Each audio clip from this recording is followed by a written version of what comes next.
let's talk about regret. I know this is not the most fun topic to talk about, but it is extremely important because if you are someone who is filled with regret, it becomes extremely difficult to think of the future or live in the present. You are constantly living in the past and thinking about what could have been. You're rehashing all the different things that should have happened, the mistakes that you shouldn't have done, and so on. And let me know in the comments if you're someone like this. If you're someone who has enormous regret about something that you've done in the past, some decision you've made in the past, things that you did or did not do in the past. Let's just be honest, having regret sucks. Having regret is really depressing. It keeps you stuck in your place and it is enormously energy draining. Energy that you could have spent on other things that are much more productive. Spending your energy and your time working on your goals that really matter to you. But I promise you guys, this is not going to be a depressing video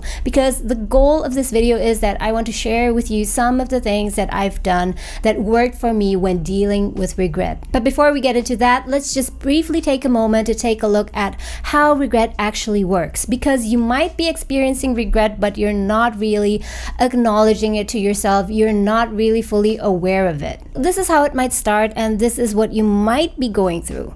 Things are actually going pretty well. I have a great job, I have nice colleagues, I even just got a promotion, but why am I feeling a bit anxious about everything? Because I know that I'm not where I'm supposed to be. Or am I? Perhaps I was just wrong all this time and I am exactly where I am supposed to be. I am exactly where I'm supposed to be because all of my decisions, the choices that I made in the past have led me to this point where I am now. So what's the problem? The problem is that while I'm where I'm supposed to be, I'm not where I could have been, which is much, much, much further than where I am now. And that feeling totally sucks. Let's just admit that as a fact. And I know it can feel so painful. It can be so stressful thinking about how different your life could have been. All the things that could have happened by now if you had just made different choices. Had I only made the right decision back then, better, smarter decisions. Had I only acted faster and started much earlier instead of wasting so much time. That is basically the picture of regret. And if you don't start dealing with that feeling of regret, it can eat you up from the inside. It can stop you in your tracks and make you become very unproductive. And before I get too off track, let's look at the Cambridge Dictionary for the definition of regret. Regret is a feeling of sadness about something sad or wrong or about a mistake that you have made and a wish that it could have been different and better. By the way, guys, let me know in the comments below what brought you to this video. What kind of regret is it that you've been experiencing lately or perhaps even for a very long time?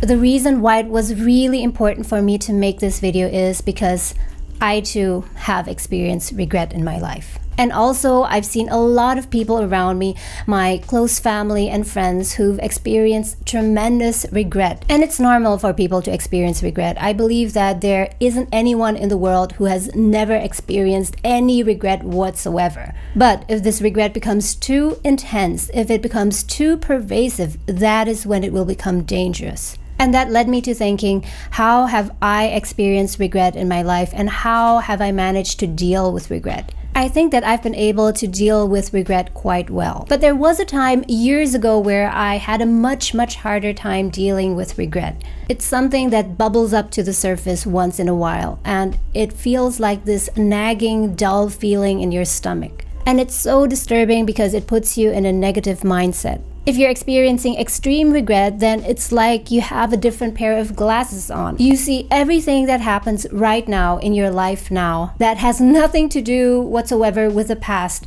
through a negative lens. But enough of this. I'm sure you've got my point. The big question is now, where do we go from here? What do we do about this feeling of regret?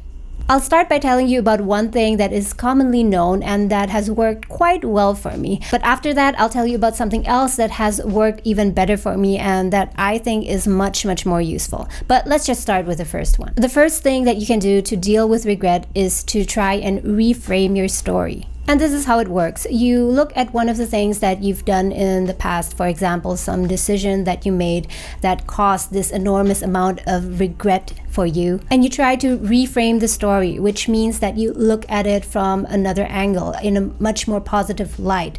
You put it into a different context. Let's just say, for example, that you think that you made a wrong decision about your career. Back then, when you were still 18 or 19 years old, you decided to pursue a career path that you now regret. And you can try and reframe that story by putting it in a different context. For example, you tell yourself that, yes, that was perhaps not the perfect decision to make at that point, but I was deciding based on all the information that I had at that time. And ultimately, it led me to a career that, even though it was not perfect, was something that allowed me to learn a lot of skills and make a lot of connections. And eventually, it turned me into someone who is very skilled in that particular area, who has something to show for, and choosing that career path has led me to this job, which has allowed me to afford myself this kind of high living standard, and so on. The point is that instead of focusing on all of the negative aspects of that decision, you try and focus on the positive aspects and weave that into a new story about yourself, about your journey, so that in the end it feels less like a tragedy for you, but more like a hero's journey, if you will. So has it worked for me?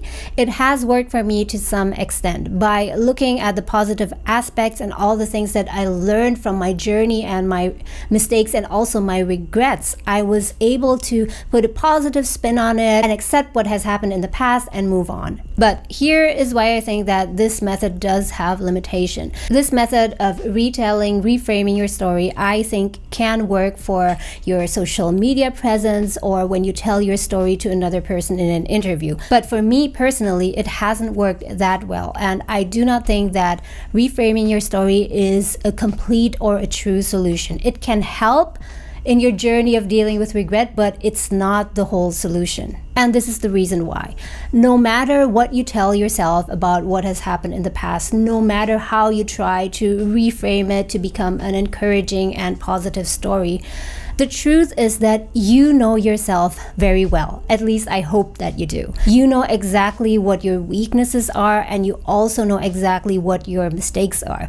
You know exactly down to the smallest detail what it was that went wrong and why it went wrong. And by the way, if at this point now you're suddenly thinking, actually, I'm not really sure what went wrong and what I did wrong and what my mistake was, then I would really encourage you to maybe just once take a brief moment and go back in time and figure that out. What was it actually that went wrong and what was the mistake that you did?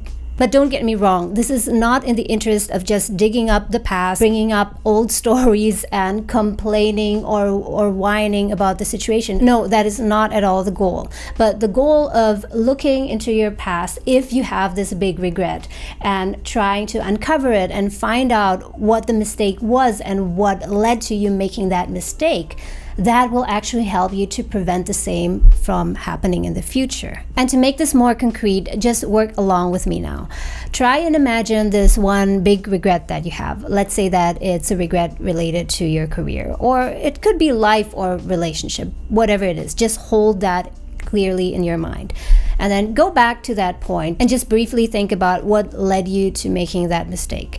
And don't think about external factors. I mean, of course, there are always external factors that are involved. There are always external situations that limit your choices, that made it not possible to do A, B, C, and D. But for a moment, just focus on yourself. Just think about what aspect of your character or your personality it was, or what kind of weakness it was that you had at that time that led to you making that mistake. And let's just say, for example, that the weakness was that at that time you didn't have the habit of researching enough, or not being able to pivot fast enough and adapt to a new situation. And at first, this might seem to you like a punishing exercise, but actually it is so valuable, because once you know what particular weakness of yours it was that led you to making that mistake, you guessed it, you will likely not repeat the same mistake again in the future. Now, let me share with you one one regret that I had. I mean, I still have that regret, but I've been able to deal with that regret in a rather productive way.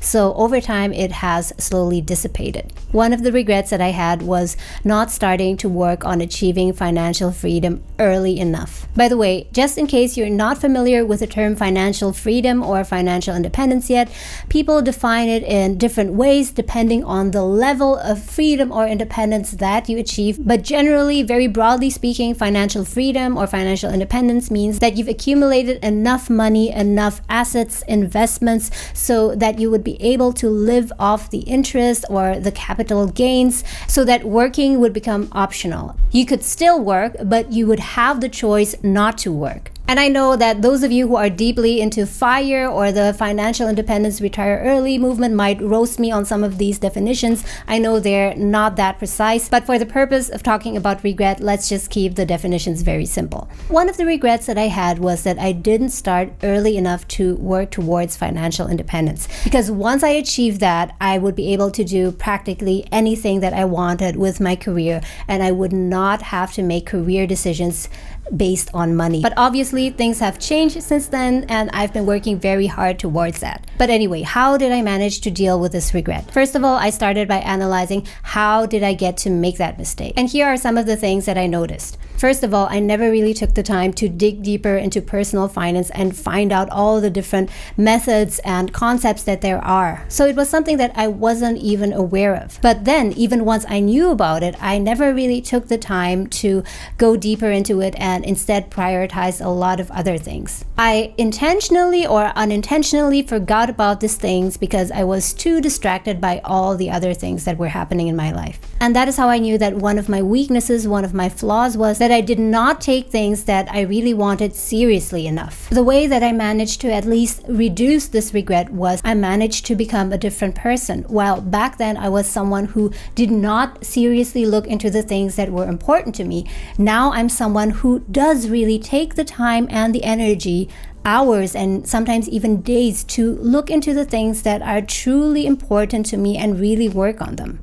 So if you think about it, many people think that regret is a thing of the past, but actually regret is a thing of the present. Regret, if it's something that is bothering you now, is something that is happening in the present and not in the past. And the reason why you continue to feel regret is because at this moment you still have not changed, because you still have the flaws and the weaknesses that you had at that time that led you to making that mistake that you regret. So let's say that you regret making a wrong career decision at one point in time because you realize now that you didn't do enough research about your career options at that time. Your situation has now changed a bit, but you are still experiencing regret. Why is that? The reason might be because you still haven't changed. You are still operating with the same set of flaws or weaknesses that led you to making that mistake about your career choice back then. Even now, you're still not taking the time to explore your career opportunities